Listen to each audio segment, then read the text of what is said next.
into it. Okay. Thank you for joining us, Chris. Can you introduce yourself? Thank you. Hi, I'm Chris Tripi from the Tripi Detective Agency. We're a private investigator firm that's been in business for probably about 15 years.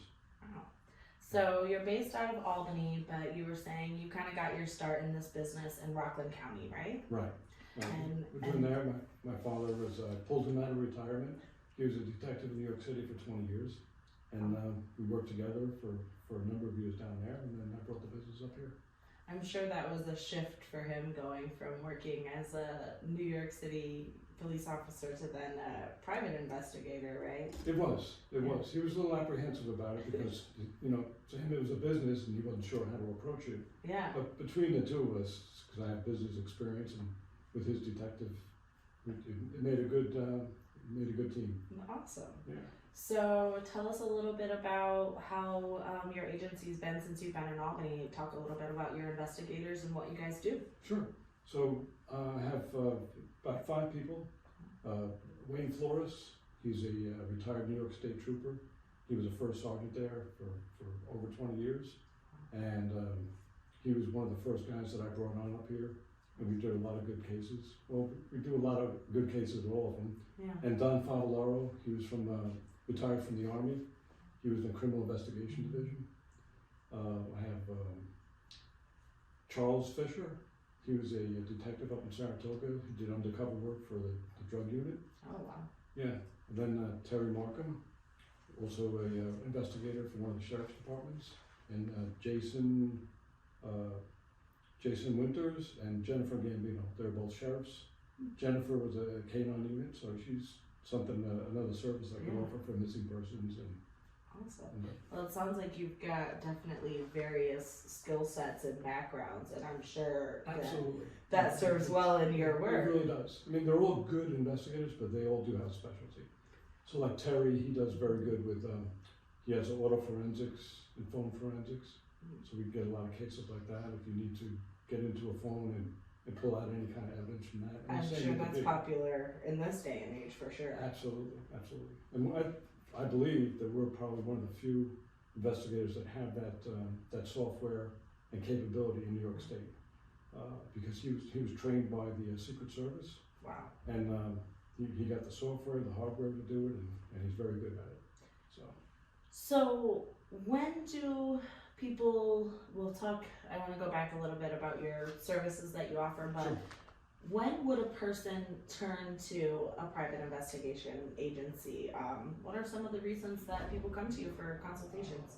So some of it, if we're doing like a missing persons case or a wrongful death, people reach out to us if they don't feel that the police are working fast enough for them or they're not satisfied with their answers. But we still work with the police. Yeah. If it's an open case, they don't give us as much information, right. But we'll always share with them what we find in the case that slips down. Well, that's what I was going to ask. Is there kind of a working together relationship with the police? Or I think, at least for me, I've always kind of pictured it as private investigators are doing their own thing, like you said, once someone feels the police aren't doing enough. So it's right. Interesting to hear that you kind of work together on Absolutely. This. You have to. It's a team effort. All my guys are retired law enforcement, so they know the ins and outs. We know that, you know, for an open case, they're not going to share with us. We understand that. But, you know, we do work with them to get the best results for what the family's looking for.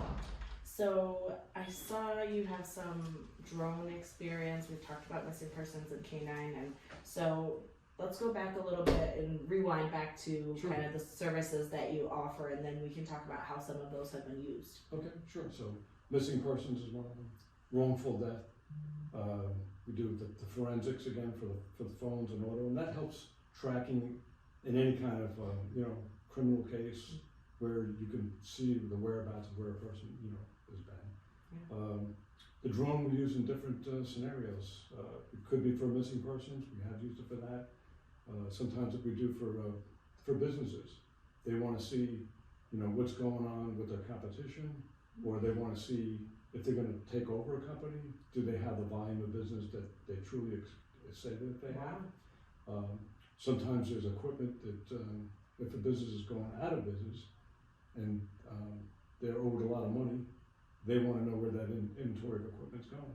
Yeah. Or are they still operating their business when they say they're not? So there's So a lot of different uses. a lot of different- Some of sure. those are interesting, and I don't think people would automatically think, oh, private investigator does that. That Right, it's just right. yeah.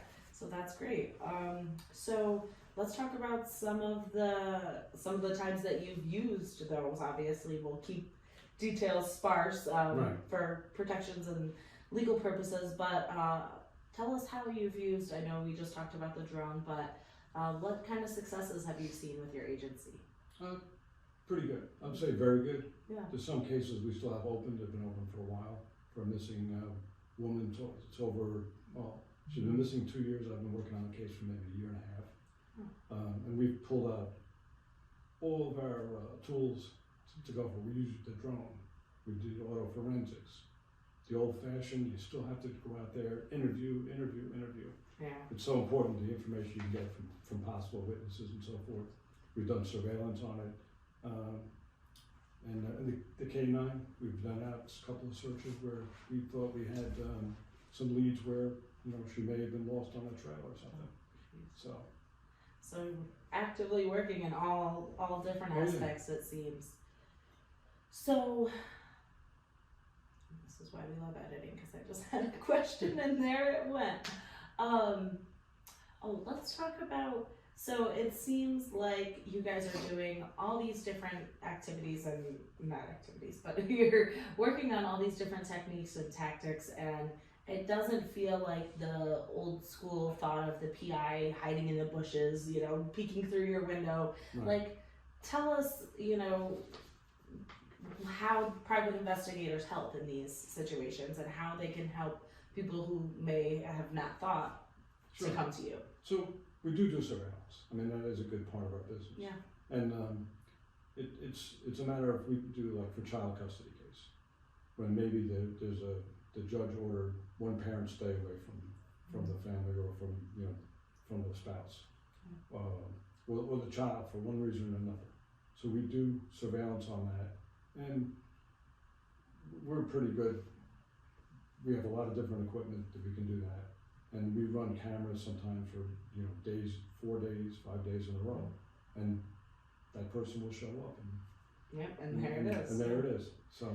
And if you hadn't done that for those extended, that extended period, you wouldn't have gotten that. And it seems if the lay person or even the courts, they can't sit out and monitor. Yeah. Right. So that's where you come in, and it seems like a great service to people that need these things done. Right. So we have ways of setting it up where we don't have to be sitting there for Nice. 4 days, 5 days in a row, 24 hours a day.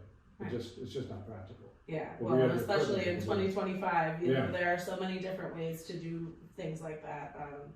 That's really interesting. So what else have you guys got going on recently, or just over the past 15 years? So with the missing persons, we've and I'm going to kind of lump it together. Some Yeah. people are separated from their family for some reason or another. They'll ask us to find their father, who they've been, for some reason or another they weren't. Yeah, estranged from for some reason. Estranged Yeah. 30 years. Wow. And we'll discuss it, and we know approximately how old the father might be, and I have to tell them, you know what, they could be deceased. Yeah. And in that particular instance, they were. I've had family from out of state. They haven't heard from their brother in about a month. It's unusual because I usually talk to them on a weekly basis. And my investigator and I, we go out, we interview, canvass. We located this person's car, and then once we did that, we were able to even focus more on where he was. And we talked to one neighbor who said, I haven't seen my neighbor in almost a year, and it's kind of strange. Yeah. And when we were near there was a bad smell. So we alerted the police what we came up with, and they went into that home, and it turned out the person that we were looking for and the person that the neighbor hadn't seen in a while were both deceased. Oh my gosh. Yeah. Wow. So, and something and it wasn't a murder. Yeah, just something that the police weren't Yeah. even onto because they had no reason to. Right. So the person that lived there was actually there for a long time because they were a skeleton. Oh wow. And the person that was in there that we were looking for was probably there for a good month. And Kind of maybe just seeking shelter or something like that. possibly, Seems. yeah, Okay. or maybe something nefarious. But. Yeah, jeez. But either way, So at we least. theorized that, this guy may have walked in on somebody, saw the skeleton, and maybe, because he was old enough, maybe he had a heart attack himself. Oh, We don't know. jeez. Wow. Well, but at least that's, two resolutions that you weren't even expecting and turns That's into true. a whole, like you said, you alerted police and I'm sure they were grateful. So, what would you say to someone who's feeling like, oh, I want help and I don't want to upset law enforcement with my case, or, I'm not sure if the private investigators can do anything for me. Kind of what would you say to that? So we would sit down, go over the details. It's a console. There's doesn't cost anything to sit down with this. And I spent usually up to an hour with somebody to get a good idea of what it is. Tell them what we can do, what we can't do, and tell them that we do have a relationship with the police. They're not going to be offended. It's commonplace. And it's help. Right. It gleans some information sometimes. Exactly. So. Yeah, they're not gonna turn down. I'm not gonna turn down help for sure. Is there anything that we didn't touch on that you wanna focus? So we do also a wrongful death. That's a good one, yeah, and I think that's of interest to a lot of people. So can you speak a little bit on that? Sure. Sometimes the family is not satisfied with the results.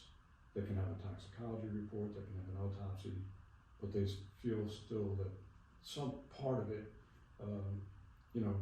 was a problem. So I had a family come to us for their son overdosed, obviously upset. They said he doesn't have a history of doing drugs. We felt that he was, forced somehow with these people that he was with on the night of his death. We did investigate it. Plus, we looked at the toxicology report, the autopsy report. There was no sign of any kind of physical coercion or anything. Coercion or anything like that. And we were also able to track the timeline. That was important to the family of what happened that night, where he was. So we have from, the last time he was seen, say around midnight, there's a couple hour gap there. Then we were able to pick it up again where he was with some of those people. And they had the victim in the car with them.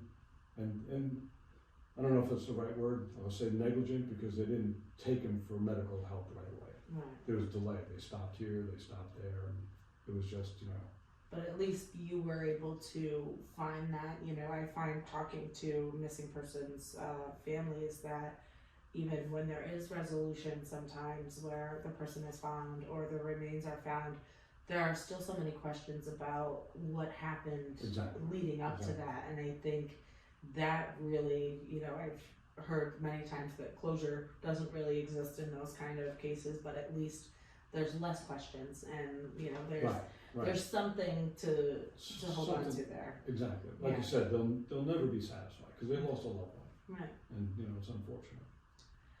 So, wrongful death, sounds like kind of overdose situations. Any other negligent kind of situations you run into in that aspect? We worked on another one a couple months ago. Again, with the family, their mother was homeless. We tracked her footsteps the best we could, with interviewing a lot of people.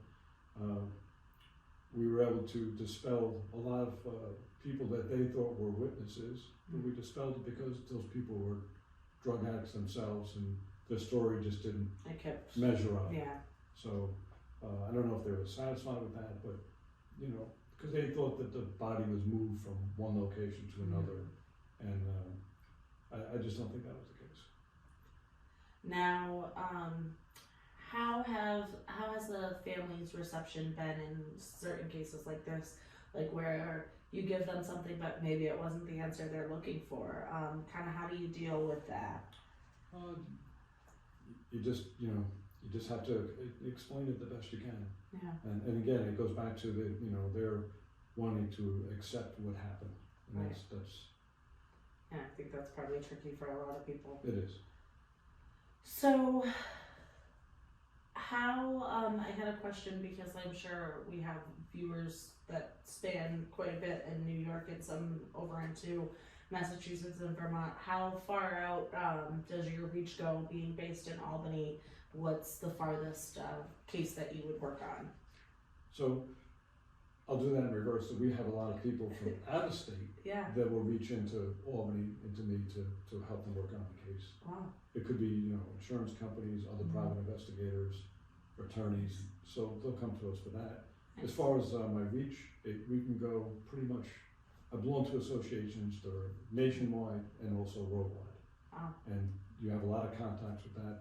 You go to those meetings and, you know, you make relationships with these people, so you know who you can trust to get the job done. So we don't necessarily go out of state, but we have the reach to go. right, and you communicate with other agencies out of state. That leads me to the last thing I kind of wanted to touch on, was your recent appointment to, it was a New York Association? Yes, So talk a little bit Associated about that. Licensed Detectives in New York State. Perfect. I knew it was, I'm like, I'm not gonna remember that Albany. title, I apologize. But talk a little bit about what that association does and why it was put into place and how you Sure. were So put on it. that's another, you know, if we have job, well, first of all, it is, most of the private investigators, not all of them, are licensed in New York State, belong to this organization. Mhm. We have meetings maybe every month, every other month. And you work on ideas with each other. I may have a resource that they don't have, they may have a resource that I don't have. Yeah. So like with the forensics, with the phones, with the K9, other people have, you know, their expertise. Yeah. So also, if I don't wanna go down to Long Island or is not cost effective for the client, I'll say, let's Hey, work. you're down there, yeah, Right. why don't you take this on? Yeah, absolutely. Well, it seems like you guys are doing good work here, and that we're always kind of looking in this crime world of who and how can people help the police, because clearly they are overworked and understaffed and have a lot Right. going on. So that's where agencies like yours come in, and I'm sure they really appreciate it. So Yeah. thank you for all you do. Thank you.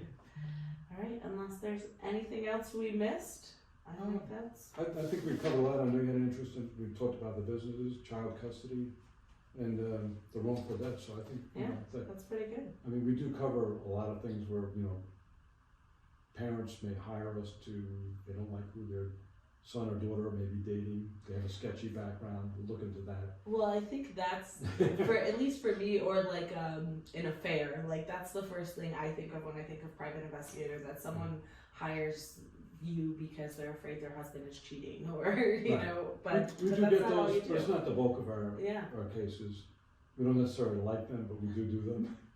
Yeah, I think that's probably, in terms of your list of Right. things that you cover, that's probably one of the more trivial, but definitely something that I'm sure people are interested in as well. Absolutely. All right, well,